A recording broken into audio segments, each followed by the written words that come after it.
Russiýanyň Döwlet Dumasyna Russiýa Federasiýasy bilen Türkmenistanyň arasynda howpsuzlyk pudugyny hyzmatdaşlyk şertnamasyny ratifisiýelemek boýunça kanun taslamasy hasaba alyndy. Taslamany parlamenti Russiýanyň prezidenti Vladimir Putin hödürledi. Bu barada Duma TV neşri habar berýär. Kanun taslamasy Döwlet Dumasynyň elektron ulgamyna 17 awgustda hasaba alyndy we onun doğru görünüşü bu ulgamda çap edildi. Howpsuzlyk şertnamasyna laýyklykda taraplar halkara terrorçylygyna, guramoçylykly jinayetçiligi, ykdysady jinayetlara, neşe gaçakçylygyna, jinayetçilikli girdejileriň kanunlaşdyrylmagyny, bir kanun migrasiýa we kontrabanda garşy görüşmekde hemde daşky gurşuwy gorumakda hyzmatdaşlyk etmäge ulalaşýar. 2003-nji ýylyň 10-njy aprelinde Russiýanyň prezidenti Vladimir Putin bilen Türkmenistanyň şol wagtky prezidenti Saparmurat Niýazow iki ýurduň arasynda howpsuzlyk pudugyny hyzmatdaşlyk etmek baradaky degişli şertnama Moskwada gol çekdi. Döwlet Dumasynyň elektron ulgamyna çap edilen kanun taslamasynyň düşündiriş bölüminde bu ulalaşygyň tutuş dünýäde we Merkezi Aziýada durnuklulygy, howpsuzlygy we parahatçylygy berkitmek maksady bilen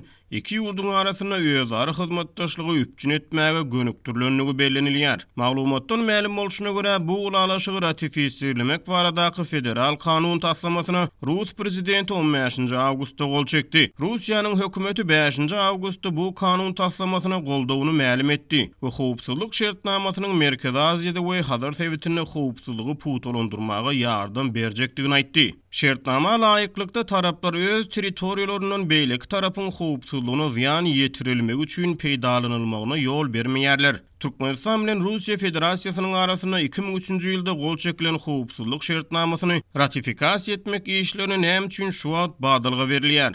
Merkezi Aziýa boýunça ekspert Bruce Panier'in ynanjyna görä, bu resmi naman Russiýanyň ratifikasiýa etmäge girişmegini Türkmen tarapynyň haýyş eden bolmagy ahmal. Ekspert ýurtda ykdysady şertleriň yaramazlaşmagyndan ýynjylyksızlanýan Türkmen hökümetiniň gyda geňişligine, hususan Belarusy bolup geçýän soňky wakalara seredip özüne daşardan howpsuzlyk kepilligini gözleýän bolmagynyň ahmaldygyny çaklady. It is suspicious that all of a sudden this came up for ratification, like you mentioned, after more than 17 years. Why now? Bu ulalaşygyň aradan 17 ýyl geçip şu wagt ratifikasiýa hödürlenmegi şüphelendirýär. Näme üçin şu wagt diýip Panier aýtdy. Ol Aşgabatyň uzak wagtlardan bäri Kremliň orbitasyndan çetleşenligini, ýöne ýurtda ykdysady şertleriň yaramazlaşmagy bilen ýüze çykmagy ahmal köpçülik nägileliginden howatyr edip şu wagtdan Russiýadan haray gözleýän bolmagynyň ahmaldygyny çaklady. Turkmenistan was not willing to play Russia's game for a long time, and they didn't have to. Because they were getting revenues from gas sales and they could hold out. And it really didn't bother anybody because Turkmenistan itself Türkmenistan uzak wagtlardan bäri Russiýanyň oýnuny oýnamany gelýärdi. We olar muňa mejburum näldi. Olar gaz sewdasynyň girdiji gazanýardy we oňuşup bilýärdi. Bu hiç kimi ýynjylyksızlandyrmaýardy. Sebäbi Türkmenistan hiç kimi howp hawandyrmaýardy.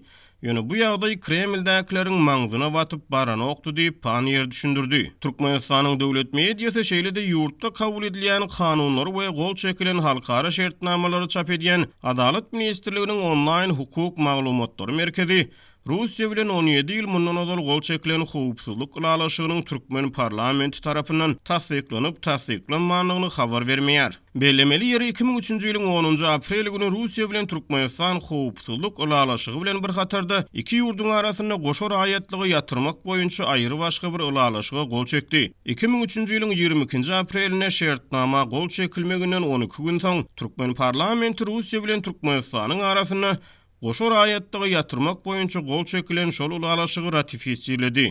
Ýöne aradan geçen 17 ýylyň dowamyny Rus parlamenti bu ulalaşygy tasdiqlamaň gelýär.